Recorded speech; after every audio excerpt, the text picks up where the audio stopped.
Okay, good morning, or I guess it's afternoon now, everybody. So I wanted to touch base on a couple of things. Um, Everybody is doing really great as far as keeping up with stuff. There's a couple of people who maybe didn't send their outlines or whatever. So if you've gotten an email from me, make sure, or if you have any missing grades, all the grades should be caught up by now. So if you have any missing grades, let's double check together to make sure that you have everything, because it probably means I'm missing something or something didn't get emailed or there's a problem with the video or something. So if you have all of your grades up to the informative speech intro, you are all set and you're doing great.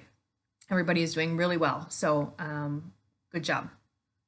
How-to speeches are all graded. Your next speech, the informative speech, is basically the same thing as your how-to speech. It's just instead of teaching us how to do something, you're just going to be telling us about something. So if you did a how-to speech on how to bake banana bread, an informative speech on banana bread, I mean, technically a how-to speech is an informative speech. But what I want is I don't want you to do two how-to speeches. So what I want you to do is for this speech, just do an informative speech versus a how-to version of an informative speech. But as far as the outline and the layout and everything, that's exactly the same. Again, the rubric is on Blackboard already. And the persuasive speech rubric is up there too, but we can hold off on that. So your next speech is the informative speech. It is, I think I did,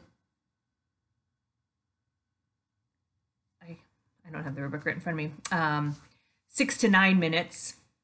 And 4 sources. I know in the last video I said 3 sources, but it should have 4 sources. And then you don't need a visual aid. Okay, but everything else is the same. You have your attention getter, you have your thesis statement, credibility, motivation, preview. That's your intro. So some of you haven't turned in introductions yet. Go ahead and email those to me whenever, as long as I have them at least a day before you turn in your final speech, so I can give you feedback and then you can use that feedback to fix your final speech. That's great. You can still get the credit. Easy 20 points. Just turn that in and I will, again, I check my email in the morning and the night, so I'll get those back as soon as possible. And just a couple of general things. Make sure your attention getter is the first thing that you say or do. You're really grabbing the audience's attention with that. Don't say, hi, my name is Danielle Johnson and I'm going to be talking to you about meatloaf today. I don't know why I have food in my brain today, but apparently I'm hungry and all my examples are going to be food. Just go right into your attention getter. Did you know what the #1 meal for families of 4 or more is? Meatloaf. Okay. I guess you could have been talking about Meatloaf, the singer, too. Okay, so anyway, I'm in a weird mood today, guys. So anyway, make sure that you are choosing a topic that you're interested in, that you think the audience will be interested in, and then you will be presenting information about that speech. Most of you shouldn't have to worry about time. Nobody went under time for these. Some people went over time, so you're getting a little bit more time, which will be good for some of you. And you should have these speeches done by Friday. So on Friday, you will turn in your outline, your works cited, and your YouTube video of the speech. So I would expect intros, although quite a few of you have already turned your intros in. I would expect intros from the rest of you by at least Thursday, so I can get that feedback back to you. And again, we're being very flexible with timing and stuff, so let me know if things are happening or if you're a little behind right now. Don't get discouraged with that. Let's figure out a way to catch up and get you through this class.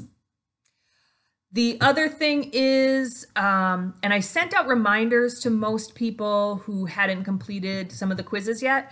The quizzes are still up. So if you haven't taken one of the quizzes yet from the past, go back, take it, do the quiz. I will be putting the next quiz up as well, just to give you some time. So that quiz, and I misspoke in my last video too, I'm sorry. The last quiz was on chapter 6, 7, and 8. The next quiz will be on chapters 9 and 10. So that's on group work. The quizzes on chapters 9 and 10, I think there's 15 questions for each chapter. And it's just multiple choice for that one. So that is just multiple choice. I'll put that up I mean, I'll go ahead and put it up today. I would finish your speech first and then worry about the quiz. So you'll have, we have 3 weeks left of class. This week, work on your informative speech. And then once you're done, though, do the quiz. And then the quiz on chapters 9 and 10. Then next week, I will start lecturing about the persuasive speeches. And then the persuasive speeches will be due that Friday, the last week of class. Our last class would technically be Wednesday, but I'll take speeches up until Friday. If you want to get it done early, again, feel free to turn stuff in early. And then there'll be one more final quiz on chapter 15, which is the persuasive speaking chapter. And that quiz will have short answer questions again. So if you're looking at your assignments, you have 2 speeches left. You'll have rough draft introductions for both of those speeches before you turn them in. And then you'll have 2 quizzes left. That's assuming that you've done everything else so far.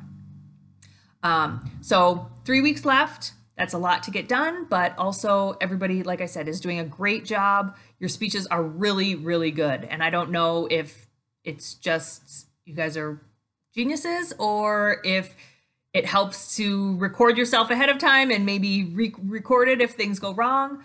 I'm not sure what the formula is for this, but I'm very, very impressed with everybody's work so far. So keep up the good work. If you have any questions about the informative speech, please feel free to email me. I've been trying. I hope I'm diligent and giving you good feedback when I'm emailing you back and making things easy for you. But like I said, everybody's doing really great, so I don't feel like I need long, detailed feedback. Okay, so this week, send me your informative intro if you haven't already done that. Again, not in a paragraph form, but attention getter, thesis, credibility, motivation, preview, and write out what those things are. Send that to me. I give you feedback, 20 points. Once you do that, do your informative speech. Complete your informative speech. 6 to 9 minutes, 4 sources. Oh, that's one other thing I wanted to say. So again, you don't need a visual aid for this. You can use a visual aid, but you don't need one. The other thing that I wanted to say is when you are citing sources, you want to make sure that they fit in naturally to your speech. So if you're, and it's okay to read your sources, but you want to have them flow in naturally. So you don't want to say something like, well, according to my first source, or, kind of go off track. You would just say, meatloaf is a great family dinner. According to foodnetwork.com, it is the 3rd most popular, I know I just said it was the first. It is the 3rd most popular eaten food in the United States or whatever. So make sure that your sources flow in naturally when you're doing them in your speech. A couple of other things, make sure your closing remarks relate back to your attention getter. That's something that a few people lost points on. Make sure you are using APA format or MLA format for your works cited page. If you are having trouble doing those, there's a couple of sources. So your book, at the back of your book, where's my book? There's some citing guidelines. You can also go to the Waubonsie website. On the Waubonsie website, there is a tab for citing sources. If you type in like APA reference page maker, you can find either websites or even like my Microsoft Office, my Word documents have a way to create that for you. So some of the websites you go to, they just say, what's the title? What's the author? What are the pages? And you type that stuff in and it formats the works cited for you. That's completely fine. But make sure you have a nicely cited works cited page, and that you're citing each of your sources, and that you're saying, it's not enough just to say the information. You need to cite the source too. So it's not enough to just say meatloaf is the 3rd most popular dish. You want to tell the audience where you got that from. So according to foodnetwork.com, meatloaf is the 3rd most popular dish. Okay. And as always, it's a good idea in the body of your speech to include some sort of anecdote or story, whether it's a personal one or one that you get from somebody else to add interest to the speech. And otherwise, again, besides, you know, kind of blatant things. So a couple people only had one source, or forgot a visual aid or something like that. So except for kind of those things, everybody's doing great. Lots and lots of A's, just A's across the board here. So I'm really, really happy with your speeches so far. But again, if you're feeling like you're not getting the direction or the feedback, I know a couple of you have emailed me about specific things, specific tips that you might use, and I've been trying to help you out in that way. Okay, so turn in your informative intro. Once you do that, or if you've already done that, work on your informative speech, get that turned into me, outline, YouTube video, works cited page. Please make sure you're not sending me documents that are dot pages. I can't open those documents. I guess maybe I could figure, I don't know if I can figure out a way, but send me a Word document or a PDF file. Okay, I can open those. So you'll send me your outline, your works cited, your informative speech. Then the next thing you want to do is take the quiz for chapters 9 and 10. 30 questions, all multiple choice, true, false, straight from the chapters.